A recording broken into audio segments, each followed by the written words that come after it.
I'm sorry, sir, but you can't send any swear words in a telegram. 11-pound boy arrived. Mother and child doing okay. Who said America was through? I'll repeat. A paid telegram to Dr. Murray Reed, 219 Temple Avenue, City. Congratulations, stop. Plans afoot for small party in your honor. Manville Penthouse, next Saturday, 10 p.m., stop. Maintain secrecy, stop. Promise you most original party ever slated. Signed, your host. Yes, sir. I'll send that to the 8 addresses you gave me. Please deposit $3.36 in the coin box. Thank you. Gee, that guy's got a spooky voice. Maybe he's an undertaker. No, he's throwing a party.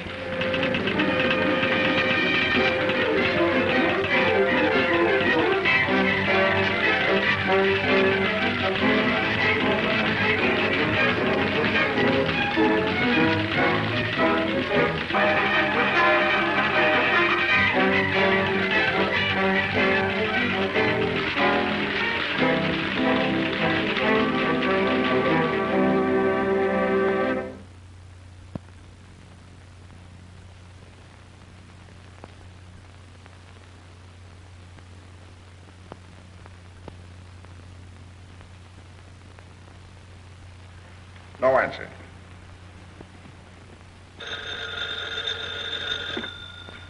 Hello? Oh, hello, Mr. Osgood. Why, no, of course I'm not too busy. I see you've gotten rid of young Abbott, Doctor. Thanks for acting so promptly. Well, you may rest assured that I will never retain anyone on the faculty who is distasteful to you, Mr. Osgood. Yeah, but he claims it wasn't radicalism.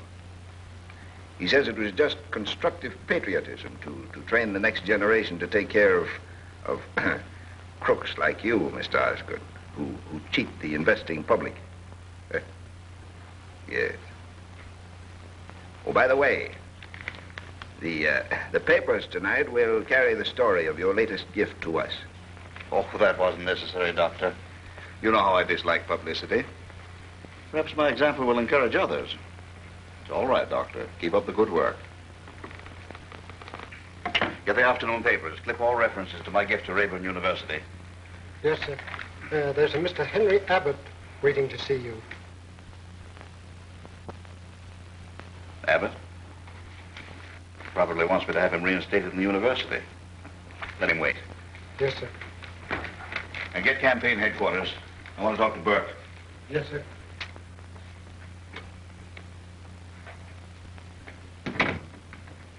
Mr. Abbott. Yes. Mr. Osgood says for you to wait. Thank you. Oh, good afternoon, Mr. Burke.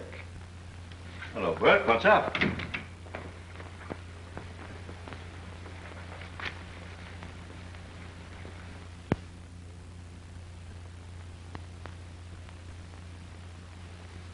Is this true?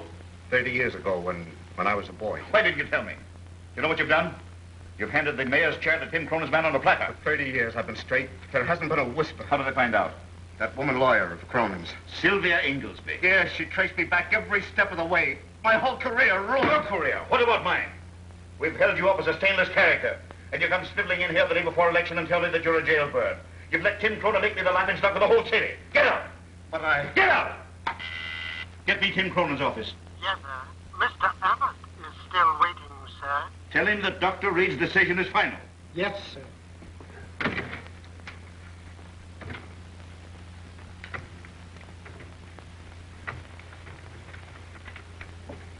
Mr. Abbott. Yes. Mr. Osgood says to tell you that Dr. Reed's decision was final. Ask him if he needs a new candidate for mayor.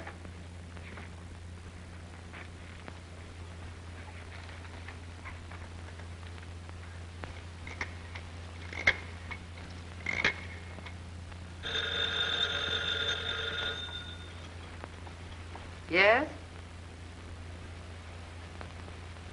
Mr. Jason Osgood would like to speak to Mr. Timothy Cronin. What do you say? Mr. Cronin is in conference with his attorney, Miss Sylvia Inglesby. Yeah, why didn't you tell him that? Osgood would have got a kick out of it. It's going to be hard on Burke. It was the only way we could get at Osgood. We had to smash that good government league of his. And don't you waste any sympathy on Bert. He shouldn't have gotten our way. It must be nice to have everything your own way. You ought to know. Goodbye.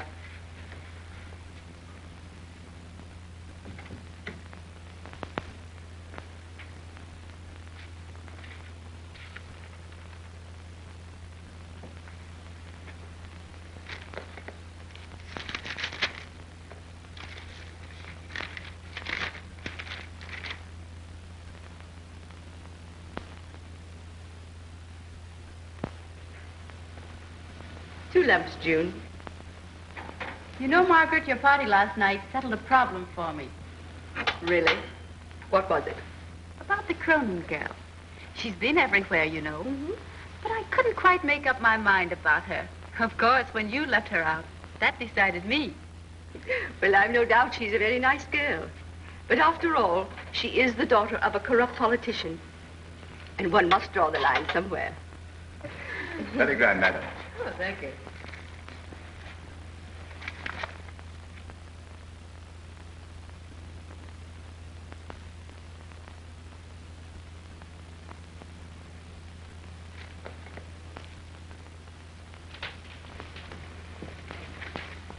Another telegram, Miss Jean. Well, this certainly is our busy day. In gospel train I'm coming, I hear it just as hey.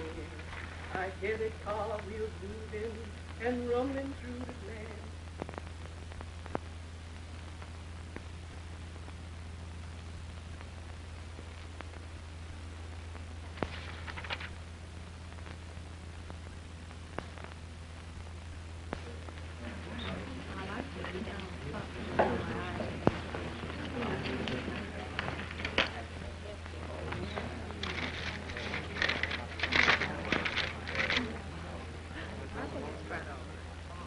Congratulations. Good news, Mr. Abbott? Oh, no. Invitation to a party.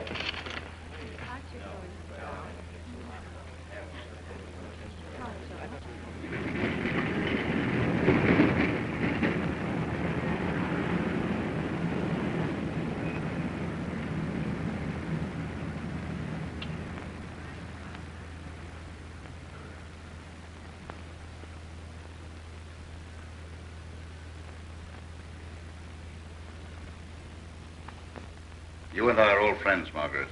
Own up now. It was you who sent that telegram.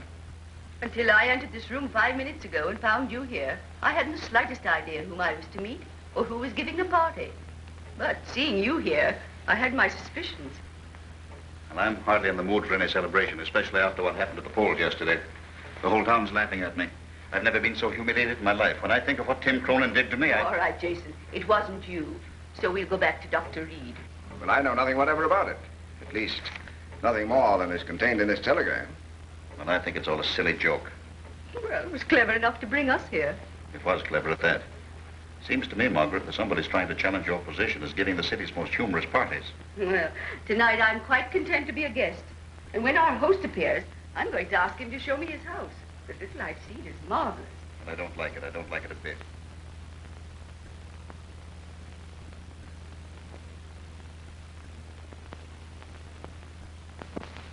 Everything is to be done on schedule according to these instructions. If the guest should ask any questions, they're to be answered with a simple statement that you do not know, under no circumstances. How do you know we're going to get paid for this job? Well, the agency that sent us here will be responsible. They told me so. Isn't that good enough for you? Yes, it'll have to be, but just the same, I don't like it. The place is too perfect. Nothing has ever been used. You mark my words, something is going to happen. Well, you've heard the instructions. Everything is to be timed to the second.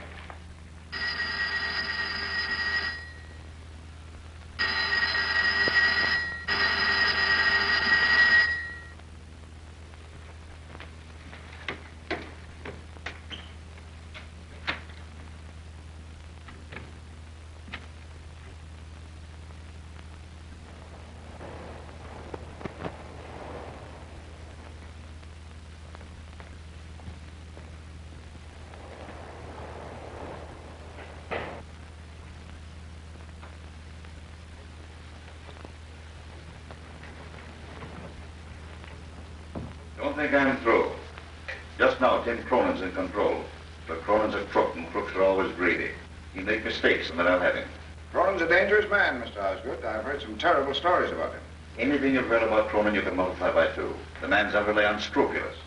What name shall I say, Well, somebody's got a sense of humor.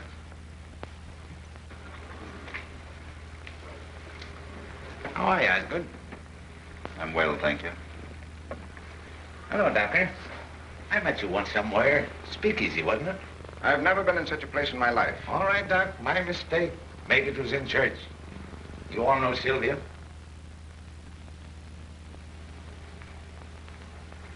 This, I believe, is Mrs. Chisholm. I've heard my daughter speak of you quite recently, in fact. She's a very charming girl. Yeah. I'll tell her you said so.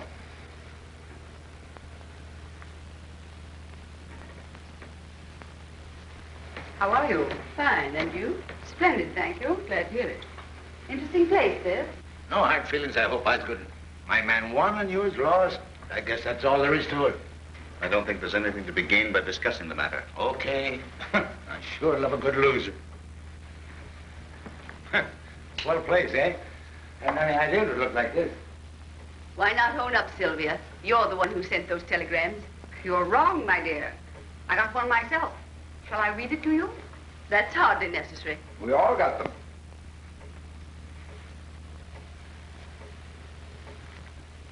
The grandest city in the world.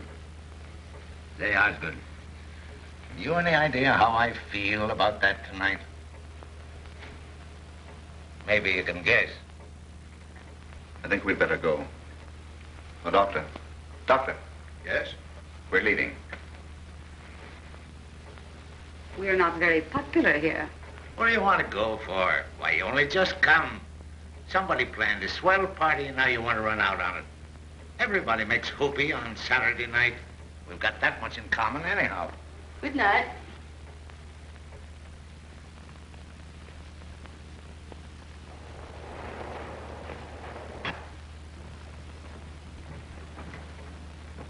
Hello, folks. Well, this is a surprise. Why don't they build elevators all the way up to penthouses? Good evening, Miss Chisholm. Good evening. Mr. Osgood. How are you? Doctor. How do you do? Well, Sylvia. And Cronin. Hey, this is swell of you, Tim. I suppose it's your way of celebrating. Considerate of you to invite Osgood, and very nice of him to accept. I've changed my mind. I'm remaining. What about you, Margaret? As you wish. You're not thinking this is my party, are you? Well, yes, isn't it? Yeah, that's the trouble with you authors. You got too much imagination.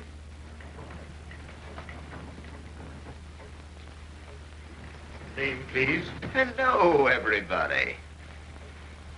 Friends and enemies. Oh, this is rich. How are you, Margaret? Hello. Which one do I thank? Hello, Osgood.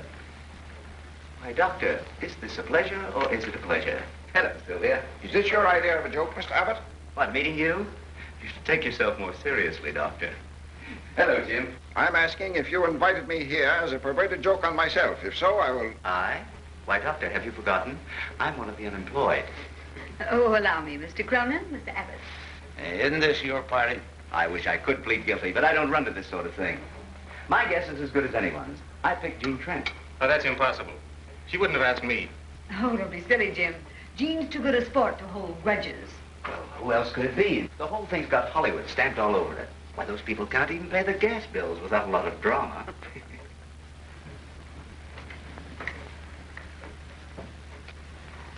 Miss Jean Trent. Hello, Jean. Hello, Henry. There she is. What did I tell you? Thrilled.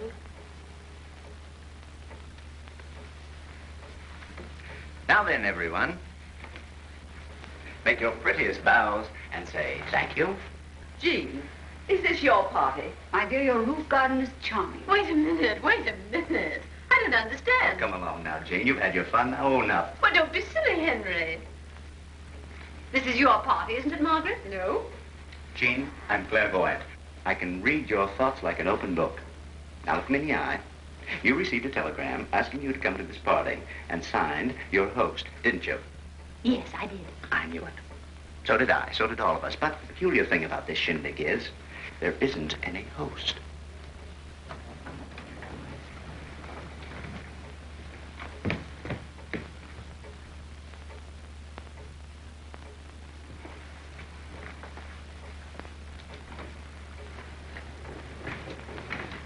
What name did you say, sir?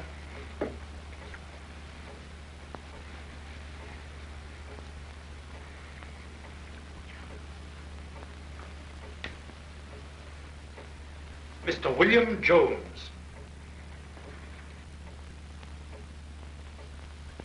Did you send? Are you our host? Me? Oh, no. Excuse me, sir. I'm the assistant butler. What? Well, you see, I ain't got no fish and soup. And I gotta wait for my brother to come home. He works in a speak up on 50th Street. And that's why I'm so late. Go into the kitchen. Yes, sir. I regret, sir. I apologize, sir. All right. What's your name? Hawkins, sir. It would be. Hawkins, we'd like to know something. Who's giving this party? That I cannot tell you, madam. You mean it's a secret? I mean I do not know, sir. I was engaged this afternoon by telephone through the Castildan agency. Typewritten instructions were mailed to me, sir. I was to come here tonight and find everything in readiness for me. How'd you get in? The key also was mailed to me, sir. Your host has planned a very interesting evening, if I may say so, sir. Well, Hawkins, you seem to be as much in the dark as the rest of us. Maybe we'd understand it better if we had a little glass of something. I'll bring the cocktails immediately, sir. If you will pardon me.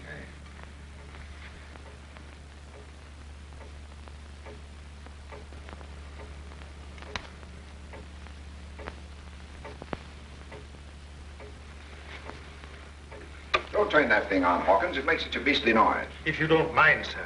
Oh, but I do mind. I'm sorry, sir, but my instructions were to turn the radio on at this particular time.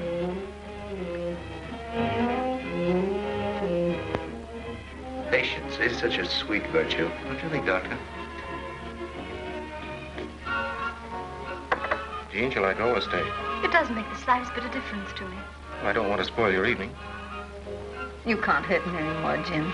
No matter what you do. When we were children, if you were angry with me, I thought the world was coming to an end. Now it doesn't matter in the least. We're an odd bunch for anybody to select for a party. Here's Dr. Reed. He thought so much about society, he had me dismissed from the university. But he's bearing up very bravely. We'll all be the best of friends after we've had a few drinks. Won't we, Osgood? No. Oh, now, gentlemen, let's not begin calling each other names on Saturday night. There's only one name for you, and Miss Sylvia Inglesby. That's enough. Leave Miss Inglesby out of it. It's all right, Tim. Mr. Osgood's not a very good loser. It ain't all right.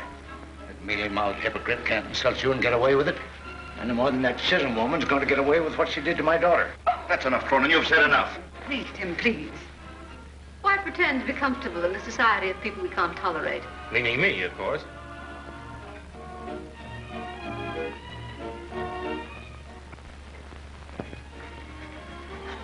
Please.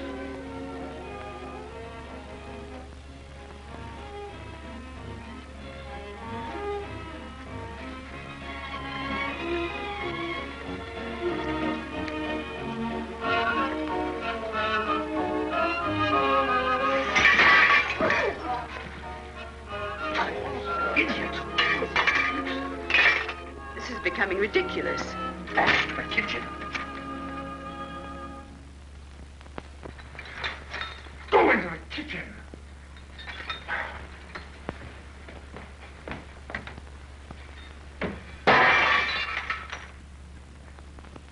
Jason, will you take me home? Certainly. I'm going too. Are you coming, Doctor? Wait! Don't anyone leave. This is Station WITS, WITS, broadcasting. I trust you have enjoyed the first part of the evening's entertainment. You are now listening to the voice of your host. Ladies and gentlemen, you are promised the most original party ever given in this city. Tonight, my friends, we are to play an amusing game in which each of you will have ample opportunity to use your brain. This may be fun after all. Now we'll clear up this mystery. He's very clever, whoever he is. It doesn't sound like any voice I've ever heard. But where can he be? Probably sitting in another room with one of those trick microphones hooked up to this thing. I warn you, however, the stakes will be high, for tonight you are commanded to play an absorbing game, a game of death. You have been chosen with care, for only men and women of your exceptional intellectual ability will be worthy opponents. Until dawn, we will play a game of wits, yours against mine. Does he think he can frighten us with this kind of nonsense? Jason, I am frightened. Someone's having a joke. I warn you, it is not a joke. This is the voice of one you know well. One who has planned revenge because of deadly wrong.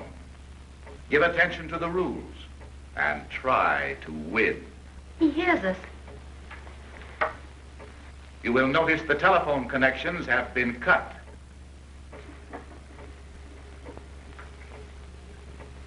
This is ridiculous. To touch the radio means death. It's charged with enough electricity to kill you instantly. Well, I'm getting out of here. Come on, Tim. There is no escape. The gates by which you entered the garden are also charged with electricity. I want to get out of here. Margaret, don't let this thing get the best of you. Some ghastly brand of foolishness. But, Jason, Just a minute. This may be only a joke, but I've had the feeling for the last few moments that someone in this room, one of us, may be behind it. You're crazy. There are people here I wouldn't be found dead with. But I don't think they're capable of this. Thanks. Every one of you has some secret which you hide from the world. Through these weaknesses, I will attack you. If one of my guests lacks the courage to play the game with me, I have provided a simple means of escape. If you will look on the shelf above the fireplace, you will find a small bottle.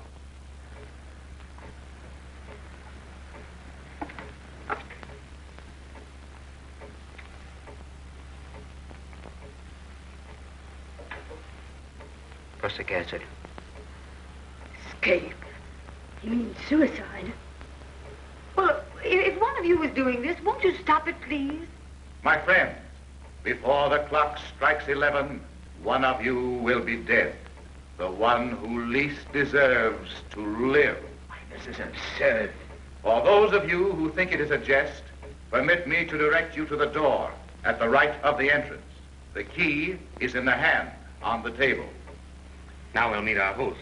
He's been behind that door all the time. Why, of course, it couldn't be anything but a joke.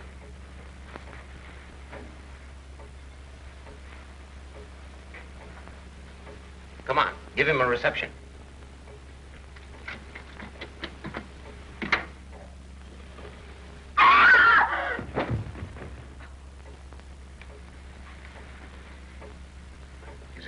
Is he dead? Anybody know him? Electrician's tape. Here, lend me a hand.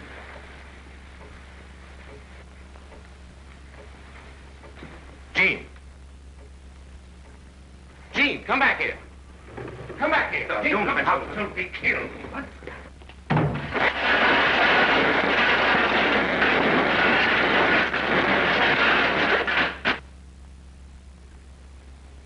You might have been killed.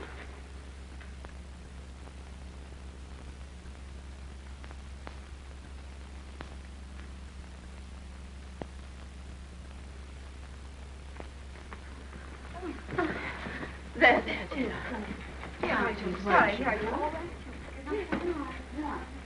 I guess the best thing for us to do is to stay in this room. Gentlemen, I've got an idea. Come on.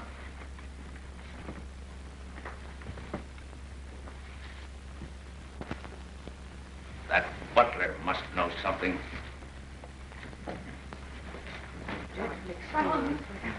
I think we better go in with the others. I think that's a good idea. All right. You'll feel better. I'm all right now.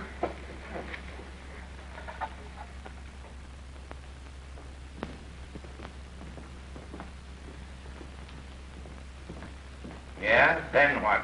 Come on, spill it. Then I came here, sir. I met the chef down below and we came up together. Since then, I've been carrying out my instructions, sir. Ever been here before? No, sir.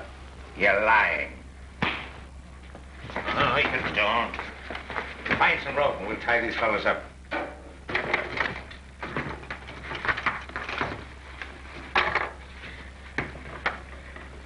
You're out of circulation for a while.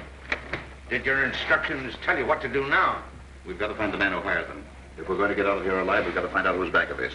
I suggest we give this place as thorough an examination as we can. As we dare. If you'll allow me, I'll divide you into searching parties. Shoot. Miss Inglesby, you go with Jean and Margaret. Examine the bedrooms thoroughly. Abbott and Cronin take the dining room and the floor beyond. Jim and the doctor can take the garden. What about the living room? I'll go through that myself. Let's go.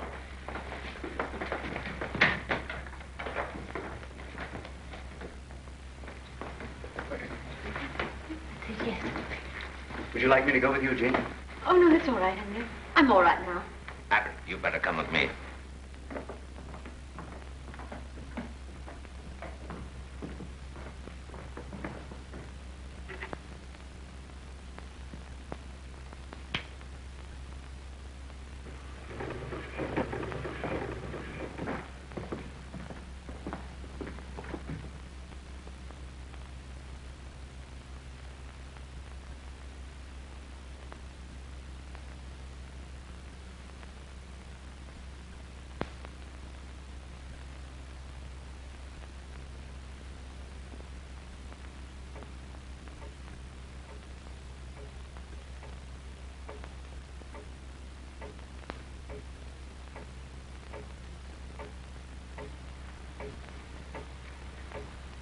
Can you hear me?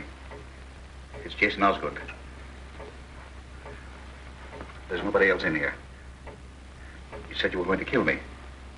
Well, I make it worth your while to let me out of this. Don't you understand? I'm not trying to threaten you. I'm trying to make a bargain. I'll give you $50,000. I won't try to find out who you are. I'll give you $100,000. More than that if you give me time to get it.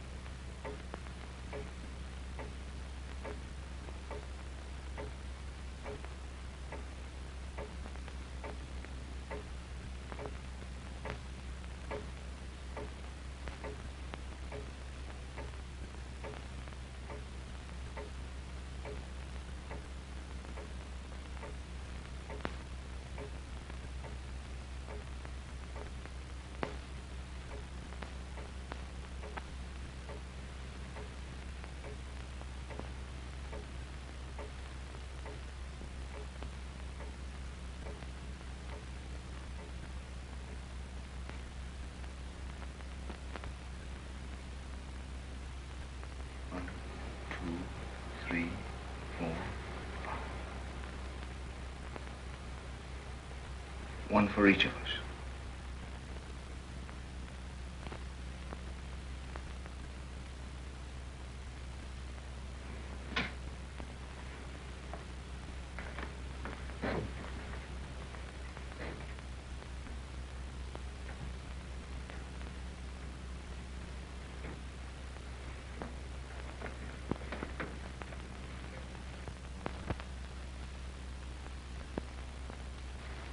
Come on, let's get back.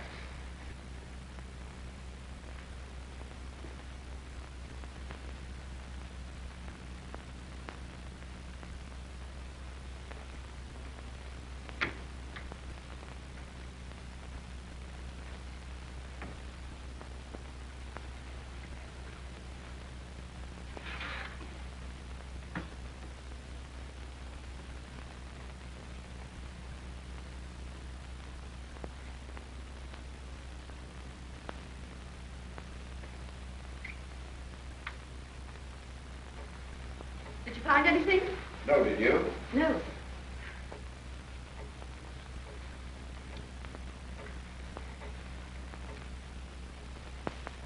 Where's Mr. Osgood? Right here. Oh, Jason. I thought we might need something. Hey, you're not so bad after all, Osgood. Thanks.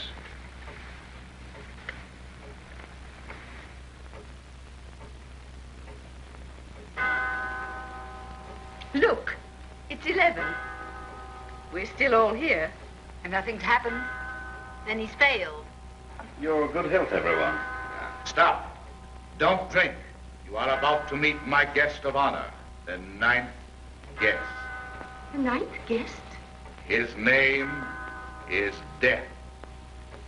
It pleases me greatly, my friends, to tell you Mr. Jason Osgood will be dead in a few seconds.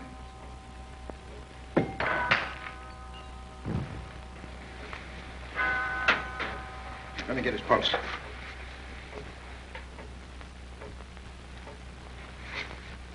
You did this.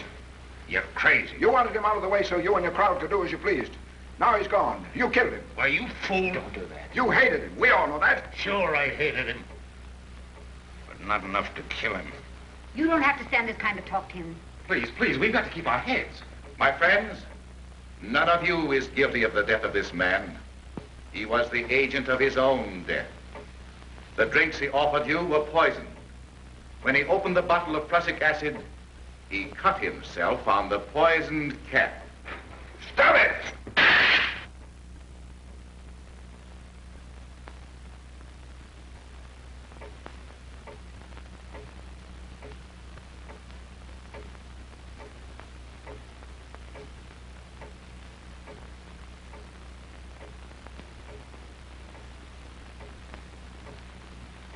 I can't stand it. I can't stand it any longer. Oh, please, dear. Control yourself. You must. For all of us. It's that clock. Won't someone stop it? That won't do any good, Miss Chisholm. Oh, but it's that ticking. He said another one of us would be gone at 12. Now, listen. We've all been told we're going to die. The next one in 15 minutes. Osgood weakened. He's dead. All we've got to do is keep our heads and nothing can happen to us. You want us to sit here like a lot of sheep waiting to be killed? Can't we do anything to fight back? Don't you see that's just what he wants us to do? Suppose we should fight back. What would we be fighting? Shadows. There must be some hiding place. He's here somewhere. Search the apartment. This is not a game of slaughter. It is a game of skill. We're trapped by a maniac. You boasted you had the whole police force in your hands. Can't you do something? What can I do? With the wires cut, how can I reach him? Tim. My friends, this is a game in which you take one side and I the other, with Death as the referee. If I lose, I will appear and die before you all. That butler hasn't heard a word of this. I'm going to take him to the gate and tell him to get out. If he hesitates, we'll know he's in on this. Come on. If he's killed, that's murder. Murder. We're fighting for our lives.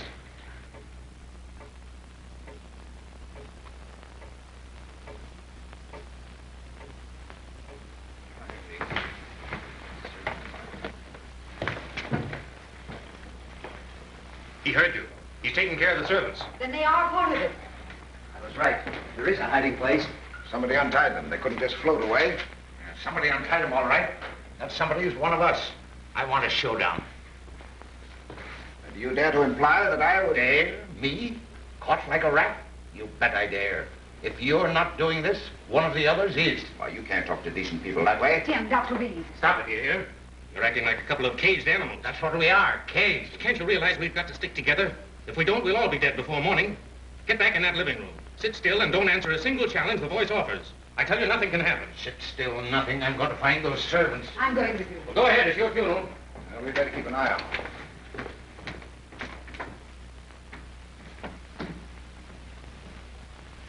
Come, Margaret.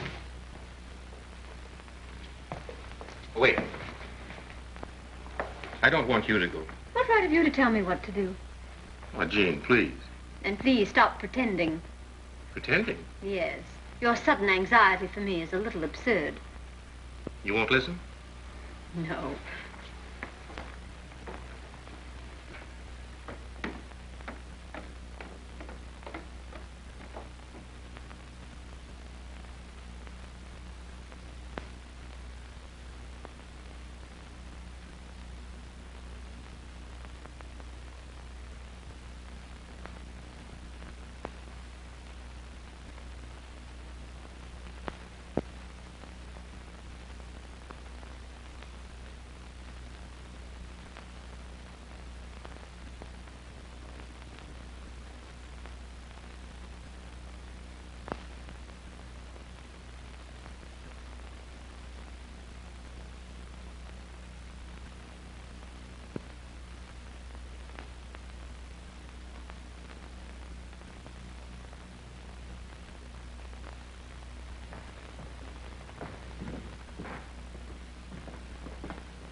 We've been in there.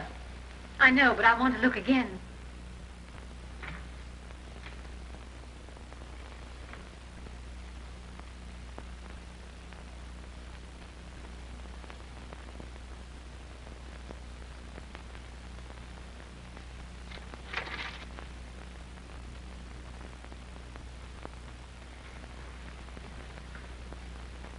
Did you find anything? Did you find anything? No. Come along, then. The others will be wondering where we are.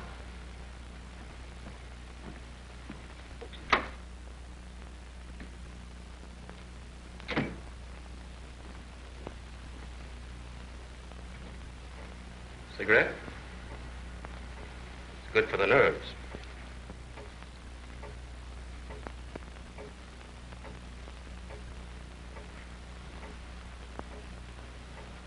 No, thanks. I'll smoke my own.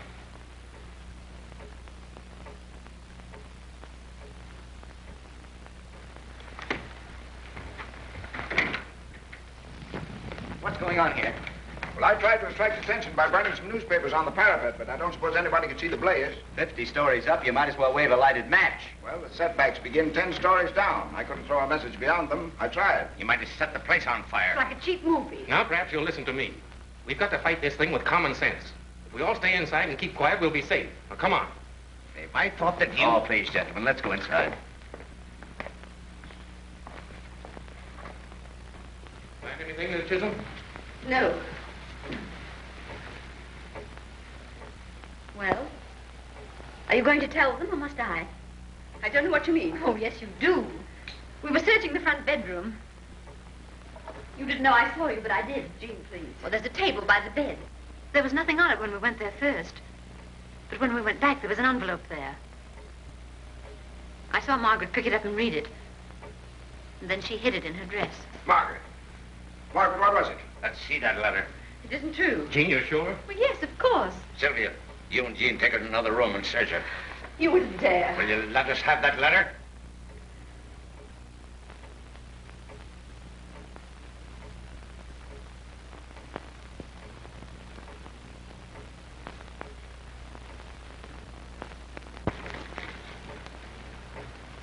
Before the night is over, Margaret Chisholm, I will expose you for what you are, your host. What does it mean? I don't know. I'm as ready to answer for her as for myself. There's no mystery in her life, no secrets. This letter may have something to do with our predicament. You've got to tell us what it means. She'll tell, all right. The time draws near when the second of our company is to leave us. I'm sure you will agree that the second, like the first, is unworthy of such a distinguished company. Before our guest departs, some details of her life may be of interest to you. I have selected for my next opponent our brilliant society leader, Mrs. Margaret Chisholm. Stop it, stop it. This woman has no right to the name you know her by. The only name to which she has legal right is that of her first husband, Jimmy Vickers, from whom she was never divorced. Oh, that's not true. Margaret Chisholm's sins have overtaken her at last. Jimmy Vickers is locked up in an insane asylum. But I am prepared to expose this society leader as a bigamist. Oh, that's a lie. He's dead, I tell you. Bigamist. And my daughter wasn't good enough for your crowd. Every dollar Margaret Chisholm possesses was stolen from the husband she had committed to an institution. No, no, no.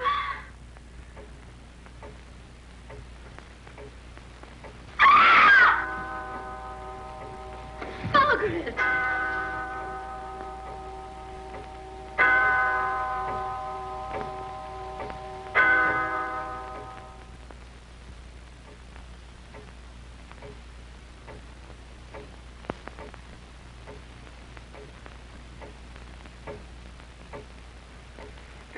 Minutes more.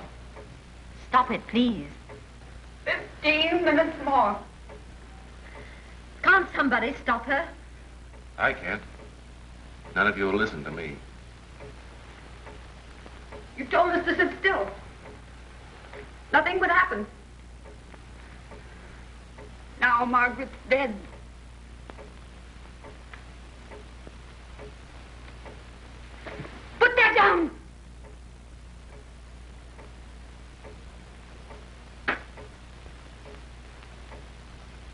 She killed herself. They were both killed by their own weakness. Just as that radio voice said all of us would be. It's one of us. It must be. We've looked everywhere. Yet the servants disappeared. Somebody helped them. And that letter. Somebody put it where Margaret would find it. 15 minutes more. He just said another would go. You're the only one here would like to kill me. Now Osgood's gone. I never earned the reputation of a killer. You have. You yellow school teacher. Jim, please. We're playing right into their hands, just as we did both times before. You said it was one of us. How do we know it isn't you, Doctor?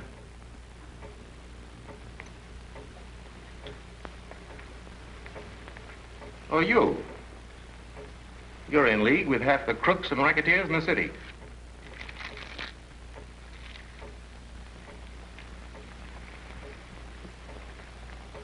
There are 6 of us left. And everyone has something against somebody here. I never harmed anyone. You kicked me out of the university without a chance to defend myself. Please. I had to put you out because I didn't like your opinions nor your sneering, arrogant vanity. How do we know it isn't Abbott? You have reason to hate Dr. Reed. How do we know you haven't something against all of us? Why do you leave yourself out? Wait. Please don't. Yes, why? There's only one person I know who'd be happy to see me dead, and that's you, Jim. Well, that isn't true, Jean.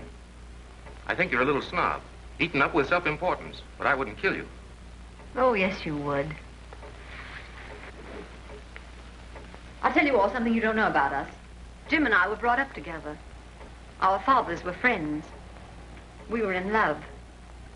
But I soon got over it when I found out Jim hadn't an ideal in the world but money. Our fathers between them owned the Chetwood estate. They left it to us with a proviso that it couldn't be sold unless we both agreed, because they thought we'd be married and live there. When Jim found out there was oil on the land, he wanted to sell it. But I refused. That's when he turned against me in this newspaper column and tried to ruin my career. That's why I think you'd like to see me dead. You'd be a millionaire if you could sell Chetwood.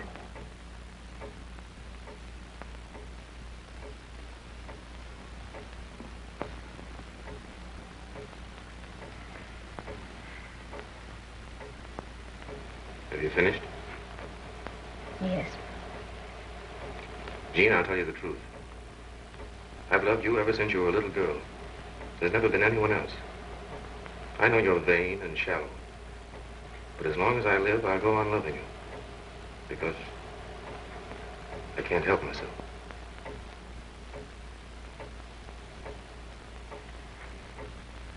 Now you've heard all about us, and Abbott, and the doctor. What about you, Cronin, and Sylvia? Well, what about us? You both have reasons to want to see each other dead. Sylvia's the best friend I've got. Her husband filed suit for divorce yesterday, and she made him withdraw it. How'd you know that? How does a newspaper man know anything? There's plenty of reason for you wanting to get rid of her. Everyone knows you're insanely jealous of her. And she has a much better reason for wanting to see you dead. You left her $250,000 in your will. Ask me how I know that. It's true, isn't it? Yes, it's true. Don't let him frighten you, Tim. But Sylvia wouldn't kill me for that. There are men within a dozen blocks of here who'd kill you for much less. Now you've heard the whole works. What's your verdict? Which one of us wants to kill the other 5?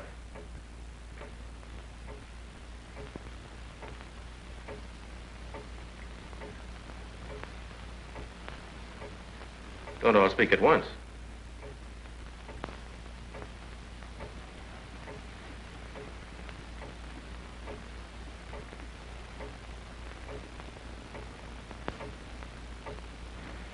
Why don't you search us? Margaret Chisholm had something hidden.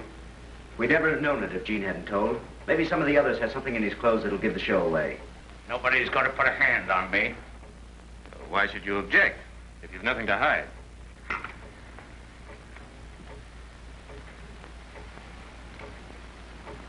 Well? Tim, please, Tim. Make you feel any more secure? Here it is. I'll take it. I've got enemies enough. I always carry a gun. Search him. Take him. You'll be sorry for something. What's this? A radio tube. It was you. Where did that thing come from? This is Steinhoff, that's what it... Let him go, do you hear? Let him go. Sylvia! Put that gun down! Put it down!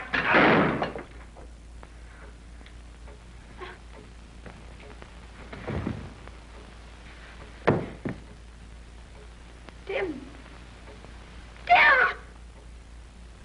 I killed him. Tim! Oh, Tim, Tim! I didn't mean to do it, Tim, Tim!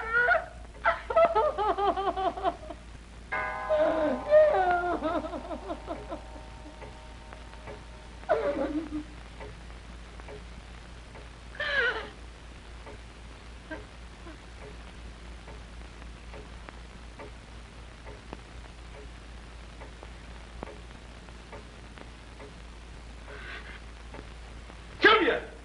Stop. Sylvia, come back! Sylvia! Sylvia!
Drink this.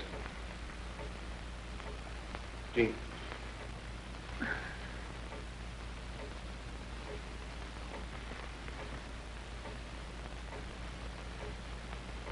No. Well, Jean, you don't think that I don't know what to think anymore.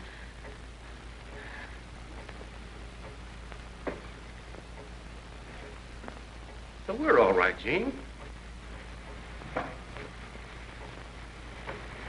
We're going to get out of this place.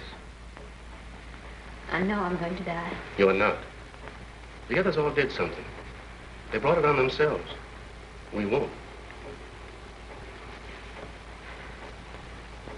I love you, Jean.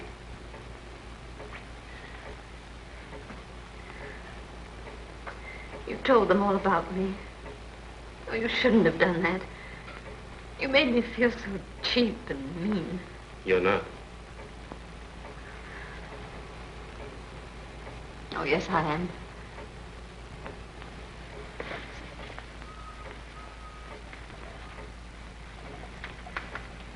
Ever since that awful thing happened to Sylvia, I've been thinking.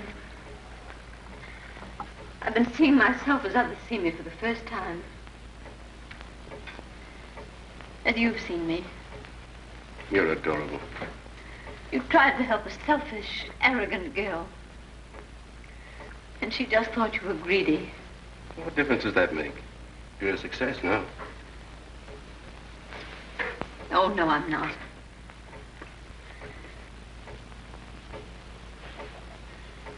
I'm just lucky, that's all. I got the breaks that other girls didn't get. But I haven't really lived yet. I don't want to die. We'll find some way out of this. There must be some way.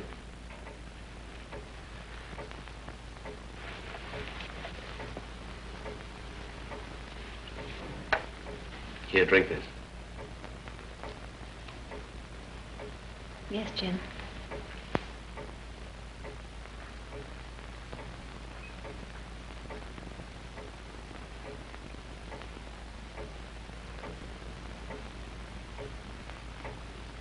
Why are you looking at me so queerly?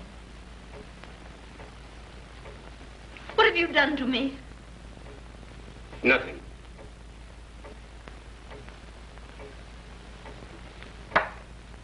Now, are you satisfied?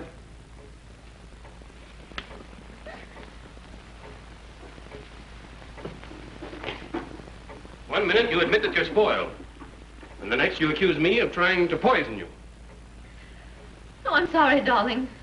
I don't know what I'm saying. Oh, darling, don't let anything happen to me. I want to live. I want you. Oh, Jim, I'm afraid. I'm afraid.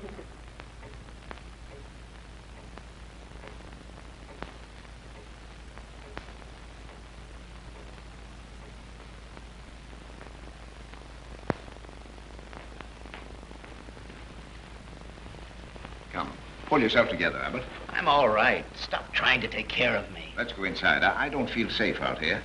Safe? Do you feel safe in there where 3 of them died already? Oh, come along. Come on, let's go inside. I'm all right. Leave me alone. Take your hands off me. Come on. Come away from that. Will you leave me alone?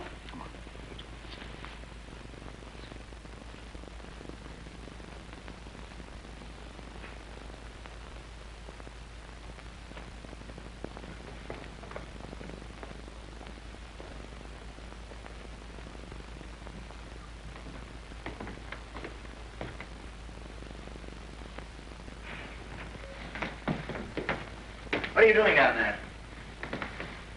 What are you doing down there? Where have you been? There's a door back of this refrigerator. Did you find my pencil?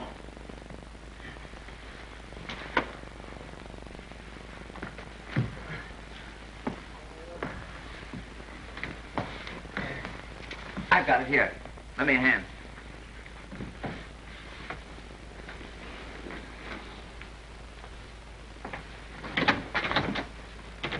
It's locked on our side. Open it.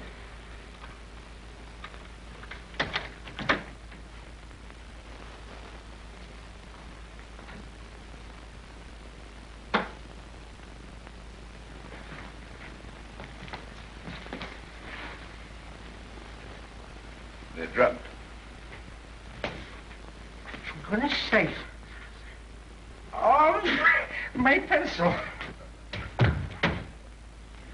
I found my pencil. What do you know about this? Please. What architecture? Boy, oh boy. Eeny, meeny, miny, mo. I think that was... Oh, he's drunk. Yes, right, mister. He's drunk. Come on, let's get out of here. That's a good idea. Let's get out of here.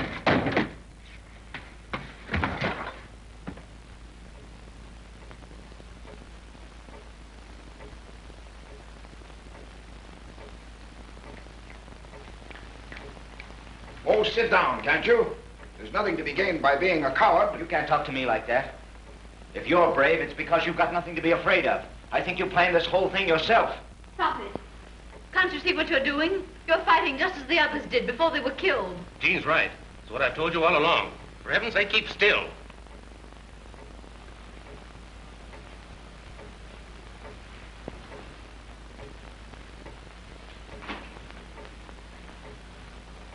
Why did you turn those lights out? Because I don't want to be any more conspicuous than I have to. Only 4 of my guests are left. Dr. Reed, the well-known educator, Jean Trent of the honeyed voice and the golden charm, Jim Daly, brilliant journalist, and Henry Abbott. Just 4 opponents. Are we cowards? Let's do something.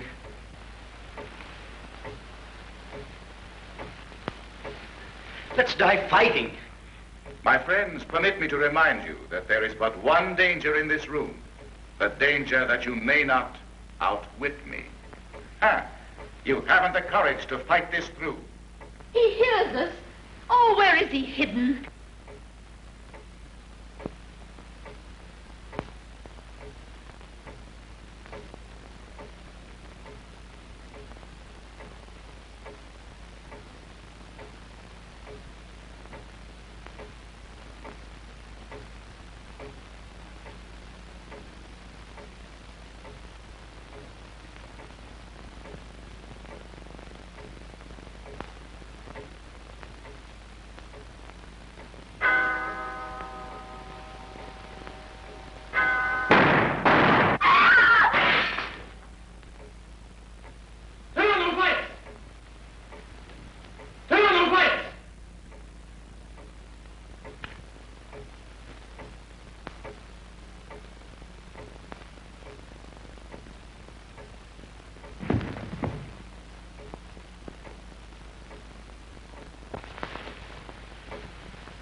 He's dead.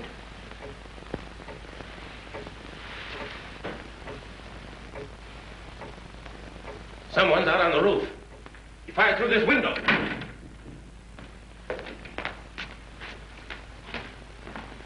Jim! Jean.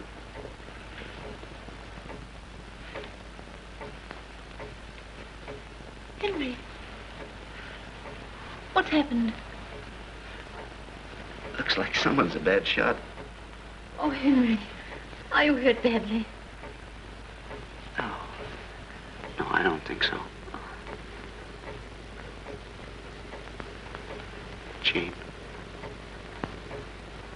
I've got to tell you, we may never get out of here alive, any of us. I love you, Jean. Oh, Henry. Please don't. Not now. I may never have another chance, dear. I want you to know I love you more than anything else in the world. I have for ever so long. I wouldn't have dared tell you, except...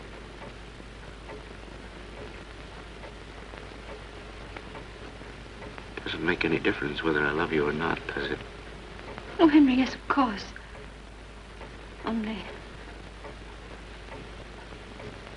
Only just now we've got to find Jim.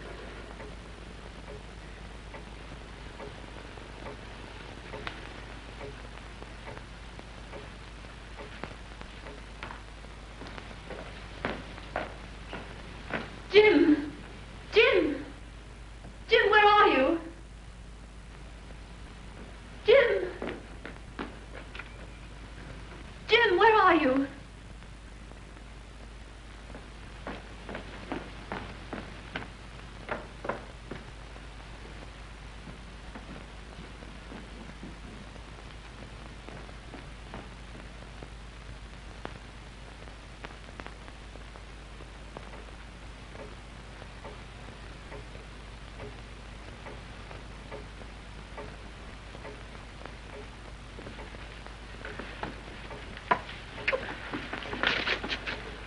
What are you doing?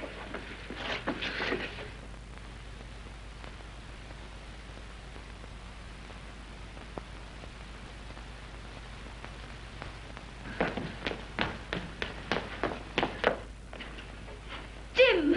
Take a tape off my eyes. Do you want to kill me the way you did all the Why others? have you got him tied up like that? Come to your senses, Jean. You realize this man has killed 5 of your friends here tonight? He's done nothing. He knew he couldn't get me the way he got all the others.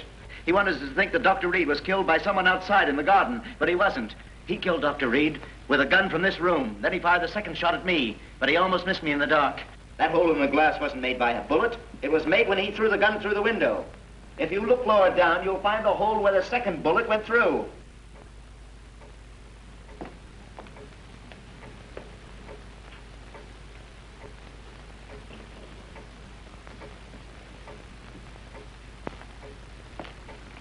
Take that strip off his eyes. Jean, you don't understand. Take that tape off his eyes, quick! Jean, put that gun down. I mean it.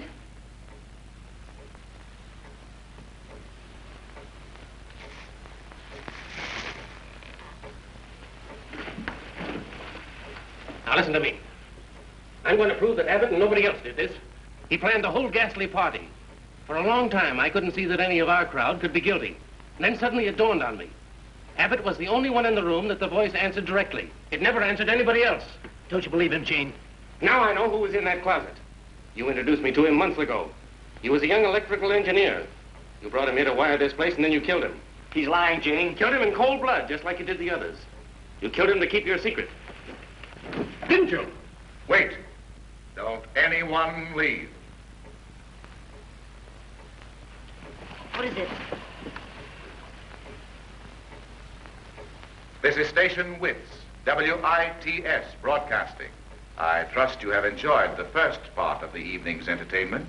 You are now listening to the voice of your host. Now do you believe me? Abbott sat in his chair every chance he could get tonight.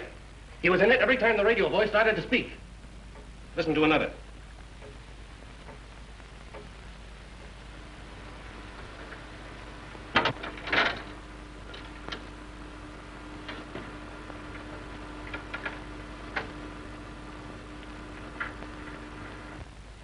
You are about to meet my guest of honor, the 9th guest. His name is Death. I have selected for my next opponent our brilliant society leader, Mrs. No, you don't. Don't move, Henry.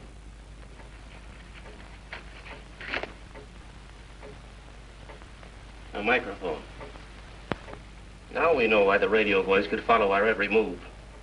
When he couldn't count on those records, he had this. There are probably a dozen places in the house where he could plug it in.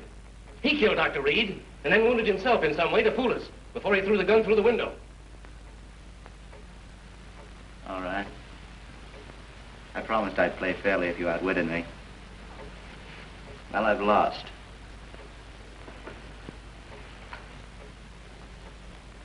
You think I'm mad, don't you? I can see it in your eyes. Me, mad? I'm not mad. Is a man mad because he kills his enemies? I saved every cent for years to get you together like this. I rented this place under an assumed name so I could kill you. What have we done that you should want to murder us? Osgood ruined my father in the market and he shot himself. My mother died in poverty. But I didn't kill Osgood. I didn't have to. I knew he'd do anything to save his own skin. That's why I poisoned the cap of that prussic acid bottle. His own greed killed him. That doesn't account for Margaret and the rest of them. Margaret Chisholm's real husband was my brother, Jimmy Vickers. Yes, my real name's Vickers. You remember, don't you, Jim? The Vickers disgrace made fine copy for your paper. It got you your first real break. Margaret Chisholm bred my brother for every cent and left him to die in an insane asylum. But I didn't kill her either. I didn't have to. I knew she'd take the coward's way out, and she did. Sylvia Inglesby handled Margaret Chisholm's case against my brother, and Cronin pulled political strings to help her do it. He's known for years she was an imposter. But he kept still because he was counting on her to have his daughter socially set. Then why did you struggle with Sylvia over the gun? You tried to save Cronin's life. I struggled to fool the rest of you. But while I struggled, I made Sylvia point that gun at Cronin and kill him. A life for a life. Isn't that what the Bible says? Oh, Jim, I can't stand anymore. You think I shouldn't have killed Dr. Reed, don't you? Well, he killed me, my future, when he had me thrown out of the university. What have you got against Jean? I always loved Jean. I wanted you, Jean. I wanted to take you with me. It was the only way I could have you. He's mad. I promised if you'd win the game, I'd die in front of you.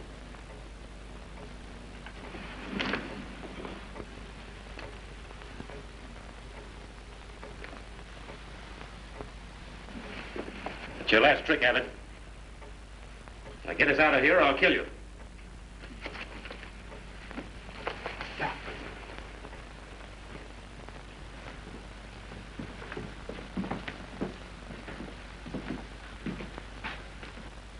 Where's the switch?